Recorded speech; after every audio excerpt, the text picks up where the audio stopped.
ನಮಸ್ಕಾರ. ಕರ್ನಾಟಕ ಚಾಲಕರ ಯೂನಿಯನ್ನಿಂದ ಆಟೋ ಸತೀಶ್ ಅಂತೇಳಿ ಮಾತಾಡ್ತಾ ಇರೋದು.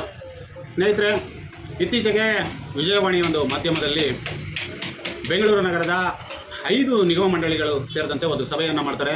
ಈ ಒಂದು ಸಭೆಯಲ್ಲಿ ಖ್ಯಾತ ಉದ್ಯಮಿಯಾದಂತಹ ಬಯೋಕಾನ್ ಸಂಸ್ಥೆಯ ಮುಖ್ಯಸ್ಥೆ ಕಿರಣ್ ಅವರು ಒಂದು ಹೇಳಿಕೆಯನ್ನು ಕೊಡ್ತಾರೆ. ಬೆಂಗಳೂರಿನಲ್ಲಿ ಕಾರ್ ಪೂಲಿಂಗನ್ನು ತರಬೇಕು ಅಂತ ಅವರು ಒಂದು ಒತ್ತಾಯವನ್ನು ಮಾಡಿದ್ದಾರೆ. ಎಷ್ಟು ಅಂತ ಆಟೋ ಚಾಲಕರುಗಳು ವಿರೋಧವನ್ನು ವ್ಯಕ್ತಪಡಿಸ್ತೀರಾ ಮತ್ತು ಕ್ಯಾಬ್ ಚಾಲಕರುಗಳು ಎಷ್ಟು ಅಂತ ಇಂತಹ ಒಂದು ಸಮಸ್ಯೆಗಳಿಗೆ ವಿರೋಧವನ್ನು ವ್ಯಕ್ತಪಡಿಸ್ತೀರಾ? ವಿರೋಧವನ್ನು ವ್ಯಕ್ತಪಡಿಸಿದರೆ ಸರ್ಕಾರ ಅಲ್ಲಾಡಬೇಕು.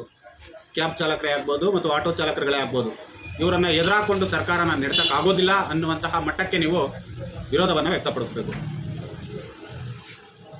ಮೊಟ್ಟ ಮೊದಲನೇ ಬಾರಿಗೆ ಆಯ್ಕೆಯಾದಂತಹ ಬೆಂಗಳೂರು ದಕ್ಷಿಣ ಕ್ಷೇತ್ರದ MP ಆಗಿ ಆಯ್ಕೆಯಾದಂತಹ ತೇಜಸ್ವಿ ಸೂರ್ಯ ಅವರು ಕೂಡ ಕಾರ್ ಪೂಲಿಂಗ್ನ ಬಗ್ಗೆ ದೊಡ್ಡ ಮಟ್ಟಕ್ಕೆ ಒಲವನ್ನು ವ್ಯಕ್ತಪಡಿಸ್ತಾರೆ. ನಾವು ಆಗಲೂ ಕೂಡ ಅದಕ್ಕೆ ಪ್ರಬಲವಾಗಿ ವಿರೋಧವನ್ನು ವ್ಯಕ್ತಪಡಿಸ್ತೀವಿ. ಆದರೆ ಇತ್ತೀಚಿನ ದಿನಗಳಲ್ಲಿ ಉದ್ಯಮಿಗಳ ಪರವಾಗಿ ರಾಜಕಾರಣಿಗಳು ಕೂಡ ಬಂದು ಸೇರ್ಕೊಳ್ತಾ ಇರ್ತಕ್ಕಂಥದ್ದು ಎಲ್ಲೋ ಒಂದು ಕಡೆ ನಿಮ್ಮ ವರ್ಗವನ್ನು ಸಂಪೂರ್ಣವಾಗಿ ತುಳಿಯುವಂತಹ ಕೆಲಸ ಕಾರ್ಯಗಳನ್ನ ಮಾಡ್ತಾ ಇದ್ದಾರೆ. ಇವರು ಆದಮೇಲೆ ಮೊನ್ನೆ ವಿಧಾನ ಪರಿಷತ್ನಲ್ಲಿ ಶಿವಮೊಗ್ಗ ಕ್ಷೇತ್ರದಿಂದ ಆಯ್ಕೆಯಾದಂತಹ MLC ಅವರು ಅರುಣ್ ಅವರು ಕೂಡ ವಿಧಾನ ಪರಿಷತ್ನಲ್ಲಿ ಬೈಕ್ ಟ್ಯಾಕ್ಸಿಯ ಪರವಾಗಿ ಪ್ರಶ್ನೆಯನ್ನು ಮಾಡ್ತಾರೆ. ಯಾಕೆ ಕರ್ನಾಟಕ ಹೈಕೋರ್ಟ್ನಲ್ಲಿ ಕೇಸ್ ಇದ್ರೆ ಇದ್ರ ಬಗ್ಗೆ ಚರ್ಚೆ ಮಾಡಬಾರ್ದು ಅಂತ ಎಲ್ಲೂ ಕಾನೂನು ಇಲ್ವಲ್ಲ ಅಂತ ಪ್ರಶ್ನೆ ಮಾಡ್ತಾರೆ. ಅದೇ ರೀತಿ ಆಡಳಿತದಲ್ಲಿ ಇರ್ತಕ್ಕಂತಹ ಅಧಿಕಾರಿಗಳು ಕೂಡ ಕರ್ನಾಟಕ ಹೈಕೋರ್ಟ್ ತೀರ್ಮಾನ ಕೊಟ್ಟಿಲ್ಲ, ಬೈಕ್ ಟ್ಯಾಕ್ಸಿ ರನ್ ಆಗೋದಕ್ಕೆ ನಮಗೇನು ತೆವಲ ಅದನ್ನು ಹಿಡಿಯೋದಕ್ಕೆ ಅನ್ನೋ ಲೆಕ್ಕಕ್ಕೆ ಒಬ್ಬ ಜನಪ್ರತಿನಿಧಿ ಹೇಳಿಕೆಯನ್ನು ಕೊಟ್ಟ ಮೇಲೆ ಅಧಿಕಾರಿಗಳು ಕೂಡ ಅದನ್ನೇ ಅಲ್ವೇ ಮಾಡೋದು. ಇವತ್ತು ಕೂಡ ಅದೇ ನಡೀತಾ ಇರ್ತಕ್ಕಂಥದ್ದು.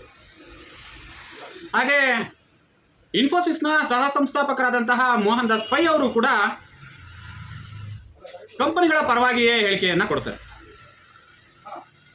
ಈಗ ಮೊನ್ನೆ ಕೂಡ ಕಿರಣ್ ಮಜ್ದೂರ್ ಅವರು ಕೂಡ ಹೇಳಿಕೆಯನ್ನು ಕೊಟ್ಟಿರೋದನ್ನ ನೋಡಿದರೆ ಎಲ್ಲೋ ಒಂದು ಕಡೆ ಪ್ರಜಾಪ್ರಭುತ್ವ ಭಾರತ ಬಂಡವಾಳ ಶಾಹಿಗಳ ಭಾರತವಾಗಿ ಬದಲಾವಣೆ ಆಗ್ತಾ ಇದೆ ಅಂತ ಅನ್ಕೊಳ್ತೀವಿ.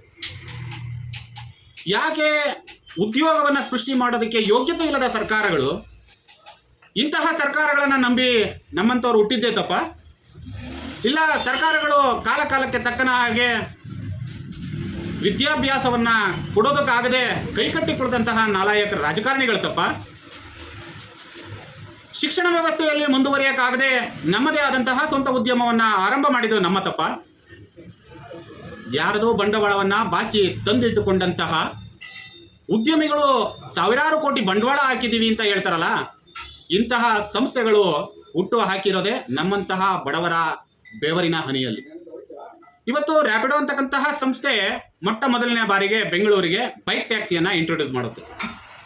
ಯಾವಾಗ ಈ ಒಂದು ಬೈಕ್ ಟ್ಯಾಕ್ಸಿಗೆ ಪ್ರಬಲವಾಗಿ ವಿರೋಧವನ್ನು ವ್ಯಕ್ತಪಡಿಸ್ತೀವಿ, ತದನಂತರದಲ್ಲಿ ಅದಕ್ಕೆ ಆ ಕಂಪನಿಯ ಒಳಗಡೆಗೆ ಆಟೋ ರಿಕ್ಷಾವನ್ನು ಸೇರಿಸ್ಕೊಳ್ಳುವಂತಹ ಕೆಲಸಗಳನ್ನ ಮಾಡುತ್ತೆ.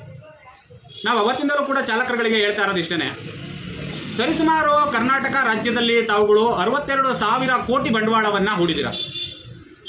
ಯಾವ ನಂಬಿಕೆಯ ಮೇಲೆ ನೀವು ಇಷ್ಟೊಂದು ಬಂಡವಾಳವನ್ನು ಹೂಡಿದ್ದೀರಾ? ನಿಮ್ಮ ಬಂಡವಾಳಕ್ಕೆ ನಿಜವಾಗ್ಲೂ ಕೂಡ ಸರ್ಕಾರ ಸ್ಪಂದನೆ ನೀಡ್ತಾ ಇದೆಯಾ? ಇಲ್ಲ ನಿಮ್ಮ ಬಂಡವಾಳವೇ ಅಲ್ಲ, ಇದೆಲ್ಲವೂ ಕೂಡ ನನ್ನ ಅಸ್ತಿತ್ವದಲ್ಲಿರ್ತಕ್ಕಂಥದ್ದು ಅಂತ ಸರ್ಕಾರದ ಒಂದು ಗಮನಾರ್ಹ ಪ್ರಶ್ನೆ ಆಗಿದೆಯಾ? ಇವತ್ತು 50 ಕೋಟಿ ಬಂಡವಾಳ ಹಾಕಿ ಗೆದ್ದಿರ್ತಕ್ಕಂತಹ ಒಬ್ಬ MLA ಮುಂದಿನ 5 ವರ್ಷ ಎಲೆಕ್ಷನ್ ಮುಗಿದು ಮತ್ತೆ ಮುಂದಿನ ವರ್ಷಕ್ಕೆ ಅವರು ಚುನಾವಣೆಗೆ ನಿಂತುಕೊಂಡ್ರೆ ಅವ್ರದ್ದು 500 ಕೋಟಿ ಬಂಡವಾಳ ಆಗಿರ್ಬೋದು. ಆದರೆ ಒಬ್ಬ ಆಟೋ ರಿಕ್ಷಾ ತೆಗೆದುಕೊಂಡು, ಒಬ್ಬ ಕ್ಯಾಬನ್ನು ತೆಗೆದುಕೊಂಡು ಇವತ್ತು 5 ಲಕ್ಷ, 10 ಲಕ್ಷ, 15 ಲಕ್ಷ ತನಕಲ್ಲೂ ಕೂಡ ರಾಜ್ಯ ಸರ್ಕಾರವನ್ನು ನಂಬಿ ಬಂಡವಾಳ ಹೂಡಿ ತನ್ನದೇ ಆದಂತಹ ಉದ್ಯಮವನ್ನು ಆರಂಭ ಮಾಡಿರ್ತಕ್ಕಂತಹ ಇಂಥ ಉದ್ಯಮಿಗಳಿಗೆ ರಾಜ್ಯ ಸರ್ಕಾರ ಏನು ಮಾಡ್ತಾ ಇದೆ, ನಿಜವಾಗ್ಲೂ ಕೂಡ ನ್ಯಾಯ ಕೊಡ್ತಾ ಇದೆಯಾ ಅನ್ನೋದು ಕೂಡ ಅಷ್ಟೇ ದೊಡ್ಡ ಪ್ರಶ್ನೆಯಾಗಿ ಕಾಡ್ತಾ ಇದೆ. ಇಲ್ಲಿ ಮೊಟ್ಟ ಮೊದಲನೇದಾಗಿ ಕಾಣೋದು ಕ್ಯಾಬ್ನ ಮತ್ತು ಆಟೋ ಚಾಲಕರ ಒಗ್ಗಟ್ಟಿನ ಪ್ರಶ್ನೆ. ಇವತ್ತು ಹಲವಾರು ಚಾಲಕರುಗಳ ಸಂಘಟನೆಗಳ ಒಳಗಡೆ ಇರಬಹುದು, ಆದರೂ ಕೂಡ ಎಲ್ಲೋ ಒಂದು ಕಡೆ ನಮ್ಮಲ್ಲಿ ಒಗ್ಗಟ್ಟಿನ ಕೊರತೆ ಅತಿ ಹೆಚ್ಚಾಗಿ ಕಾಣ್ತಾ ಇರೋದ್ರಿಂದ ಈ ಒಂದು ಸಮಸ್ಯೆ ದೊಡ್ಡ ಮಟ್ಟಕ್ಕೆ ಬೆಳೀತಾ ಹೋಗ್ತಾ ಇದೆ. ಪ್ರಜಾಪ್ರಭುತ್ವ ರಾಷ್ಟ್ರ ಬಂಡವಾಳಶಾಹಿಗಳ ಭಾರತವಾಗಿ ಯಾಕೆ ಬದಲಾವಣೆ ಆಗ್ತಾ ಇದೆ ಅಂತ ನಾನು ಹೇಳಿದೆ ಅಂದರೆ, ಇವತ್ತು ನಾವು ಹಾಕಿರ್ತಕ್ಕಂತಹ ಬಂಡವಾಳ ಕೇವಲ ಕಿರುಬೆರಳಿನ ರೀತಿಯಲ್ಲಿ ನೋಡುವಂತಹ ಉದ್ಯಮಿಗಳು ನಮ್ಮದೇ ಬೆವರಿನ ಹನಿಯಲ್ಲಿ 500 ಕೋಟಿ 1000 ಕೋಟಿ ಬಂಡವಾಳ ಹಾಕಿ ನಾವು ದೊಡ್ಡ ಉದ್ದಿಮೆದಾರರು ಅಂತ ಹೇಳ್ತಾರಲ್ಲ, ಇಂತಹ ಉದ್ದಿಮೆದಾರರಿಗೆ ನಿಜವಾಗ್ಲೂ ಕೂಡ ನಿಮ್ಮಲ್ಲಿ ಒಗ್ಗಟ್ಟಿನ ಪ್ರದರ್ಶನವನ್ನ ಮಾಡಿ ಇಂತಹ ಸಂಸ್ಥೆಗಳ ವಿರುದ್ಧವಾಗಿ ಧ್ವನಿಯನ್ನು ಎತ್ತಬೇಕಾಗುತ್ತೆ.